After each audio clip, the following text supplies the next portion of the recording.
अस्सलामुअलैकुम। उम्मीद करता हूँ आप सब बहन भाई खैर खैरियत से होंगे। आज का जो टॉपिक है वो है कि पिप्स किस तरीके से कैलकुलेट करते हैं। पिप्स वो है जिस तरीके से हम लोग ट्रेडिंग करते हैं, तो उसके अंदर आप लोगों ने काफ़ी दफ़ा ये टर्म सुनी होगी कि ये चीज़ इतने पिप्स से इंक्रीज़ हुई है या ये करेंसी इतने पिप्स से डिक्रीज़ हुई है। तो पिप्स जो है वो डिफरेंट चीज़ों को डिफरेंट तरीके से बंदा कैलकुलेट करता है। जो करेंसीज़ हैं उसको फोर्थ डेसिमल पॉइंट के ऊपर हम लोग चेक करते हैं और उसके अंदर जितना भी इंक्रीज़ हो या डिक्रीज़ हो उसके लिहाज से हम लोग पिप कैलकुलेट करते हैं। तो पिप जो है वो बेसिकली है कि स्मॉलेस्ट जितना भी आपकी वैल्यू हुई है, मतलब change in value of any currency या इंडिसेस या क्रिप्टो के अंदर। तो पिप्स जो है वो क्रिप्टो के अंदर तो बहुत ज़्यादा, मतलब कि एक कैंडल से भी बहुत ज़्यादा इंक्रीज़ होती है या डिक्रीज़ होती है। तो जो बंदा अभी ट्रेडिंग करना चाहता है, जो मतलब कि मिनिमम बैलेंस से करना चाहता है, तो उसको मशवरा यही है कि वो बेसिकली स्टार्ट करे तो करेंसी से थ्रू करे, क्योंकि क्रिप्टो के अंदर जाएगा या इंडिसेस वो हैं जो स्टॉक्स हैं, जिस तरीके से US 30 है, जर्मनी 30 है या यूके की जो टॉप जो 100 है, यूके 100।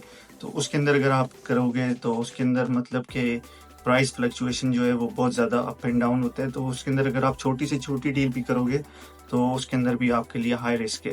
बेसिकली जो बंदे मिनिमम बैलेंस से स्टार्ट करना चाहते हैं, फॉर एग्जांपल $100 से स्टार्ट करना चाहते हैं, तो उनको मशवरा यही है कि वो करेंसी से स्टार्ट करें और बिल्कुल मतलब कि छोटी डील लगाएं। तो मज़ीद मैं आपको अभी वीडियो में बताऊंगा कि क्या है क्या नहीं है, उससे आपको आइडिया हो जाएगा कि मैं कहना क्या चाह रहा हूँ। तो चलें आए वीडियो की तरफ, तो आपको वीडियो के थ्रू आपको ज़्यादा समझाने की कोशिश करता हूँ जी। तो अभी आपके साथ मैं स्क्रीन शेयर कर रहा हूँ, तो आप देख सकते हैं कि जो स्क्रीन के ऊपर जो आपको चार्ट जो नज़र आ रहा है, वो चार्ट जो है वो GBP अगेंस्ट USD है, ठीक है, मतलब कि British pound against USD dollar. तो अभी आप देख सकते हैं कि जो इसकी वैल्यू है वो 1.19269 है फॉर एग्जांपल, ठीक है। तो इसका मतलब ये है कि जो बेस करेंसी है वो है आपकी डॉलर, ठीक है। तो आपको एक पाउंड के 1.19269 मतलब कि आपको डॉलर मिल सकते हैं, ठीक है। तो ये एक्सचेंज रेट है बेसिकली। तो पिप जो हम लोग जो कैलकुलेट करते हैं वो प्राइस फ्लक्चुएशन से हम लोग करते हैं कि जब भी आप ट्रेडिंग करेंगे तो आप देखेंगे तो लोग वही आपको कहेंगे कि 10 पिप्स का प्रॉफिट लो या 20 का लो, सारा कुछ। तो आप अब ये देख रहे हैं कि ये जो करेंसी की जो वैल्यू 1.19269 है। तो जब भी हम पिप कैलकुलेट करते हैं तो हम 4 डेसिमल को देख के करते हैं, ठीक है। तो जब भी अभी आप देखेंगे तो मैंने ये 4 पॉइंट पे लगा दिया, ठीक है। तो एक्चुअल जो प्राइस है वो 1.1926 है।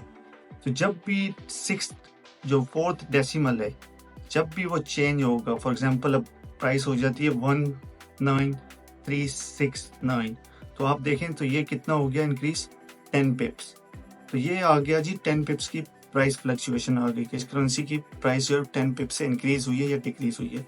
अभी आप अगर चार्ट पे देखें तो आप देख सकते हैं कि आपको ये पिप इस तरीके से, आप ट्रेडिंग व्यू एक वेबसाइट है, आप अगर उधर जाएंगे तो उसके ऊपर आप जाके ये सारी चीज़ें कैलकुलेट कर सकते हैं। अभी जो मैं चार्ट यूज़ कर रहा हूँ वो 15 मिनट का चार्ट है। तो आप देख सकते हैं कि लेफ्ट साइड के ऊपर इसके ऊपर एक स्केलिंग का ऑप्शन होगा, आप अगर वो प्रेस करेंगे तो उससे आप इसको इजीली कैलकुलेट कर सकते हैं। दूसरा तरीका ये है कि अगर आप शिफ्ट और वैसे जिधर भी ऐड करेंगे तो उससे भी आप पिप्स को जो है वो कैलकुलेट इजीली कर सकते हैं। अभी ये जो दूसरा चार्ट आ गया, ये पाउंड वर्सेस जैपनीज येन है, ठीक है। अभी इसकी जो प्राइस चल रही है वो आप देख सकते हैं कि वो है 1:151.306, ठीक है। तो ये अभी आपको कंफ्यूज लग रहा होगा कि इसको फोर्थ डेसिमल में किस तरीके से करना है या क्या है क्या नहीं है। तो उसको भी इजीली तरीके से आप उसको चेंज कर सकते हैं कि आप जिस तरीके से देख सकते हैं ये 4 डेसिमल पे आ गया है, ठीक है। तो अभी देखें आप, तो ये 4 मैंने लगा दिए हैं, ठीक है। अभी हमने इसको फोर्थ पॉइंट पे अगर आप जाते हैं तो वो आ जाती है वैल्यू 0 वाली, ठीक है। अगर अब ये 40 हो जाता है, ठीक है, फॉर एग्जांपल मार्केट की प्राइस हो जाती है 151.406।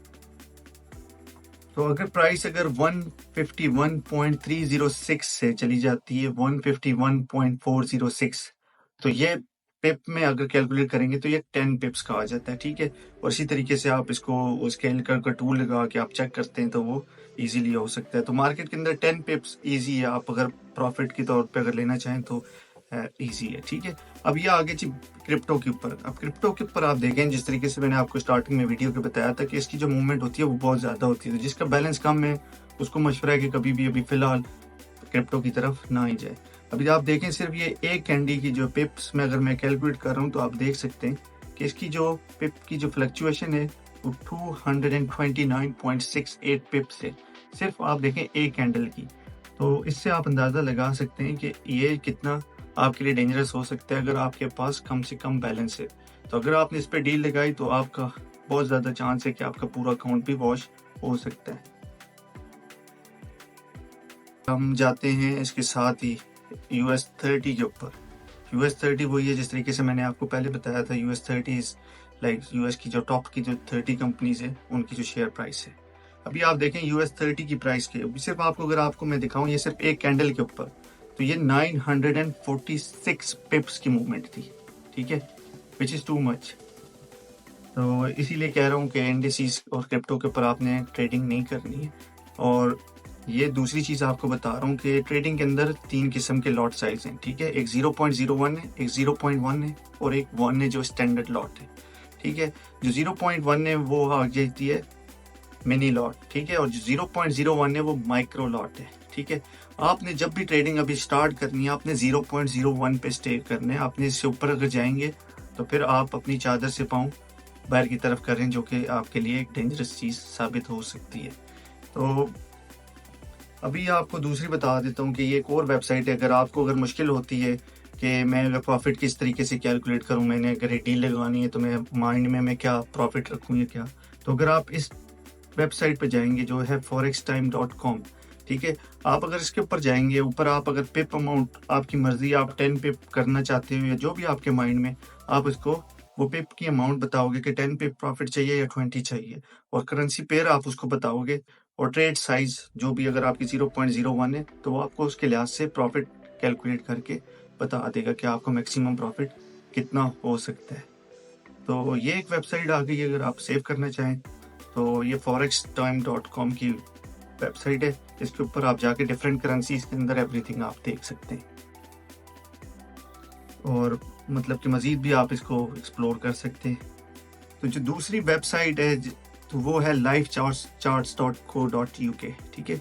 अगर आप इसके ऊपर जाएंगे तो ये आपको स्ट्रेंथ ऑफ डिफरेंट करेंसीज के बारे में बताएगा। अगर आप देखें तो JPY जो है वो उसकी आपको स्ट्रेंथ बता रहा है कि वो भी स्ट्रॉन्ग है। Green means strong, red means के weak, weaker weaker weaker weaker, ठीक है। GBP आप देखें तो वो इस टाइम पे बिल्कुल आपको वीक लग रहा है। तो ये सिर्फ आपको स्ट्रेंथ बताता है डिफरेंट करेंसीज की, ठीक है। उसके बाद अगर आप दूसरी वेबसाइट पे आ जाते हैं जो है investing.com, ठीक है। इसके अंदर आपको सिर्फ ये एक सिग्नल तौर पे दे सकता है। दिस इज नॉट लाइक 100% के आपको ये एग्जैक्ट बताएगा और आपने वही करना है। आपने अपनी कैलकुलेशन करके, अपना चार्ट पढ़ के, टेक्निकल एनालिसिस देख के उसके बाद आपने डील करनी है। लेकिन ये आपको डिफरेंट करेंसीज के बारे में बताएगा कि किसकी स्ट्रेंथ आज कितनी स्ट्रॉन्ग है, बाय है या सेल है, कौन सी अपॉर्चुनिटीज है। बट जिस तरीके से मैंने पहले कहा है कि 100% नहीं होता है कि जो ये वेबसाइट कह रही है आप उसी को फॉलो करेंगे तो आपको प्रॉफिट होगा। तो ये थी जी वीडियो पेप के बारे में, और किसी भाई को या बहन को समझ में कोई मुश्किल लगे तो मुझे इनबॉक्स या कमेंट में पूछ सकता है और इंशाल्लाह मैं उसका रिप्लाई ज़रूर दूंगा। Thank you for watching, have a good day, bye bye.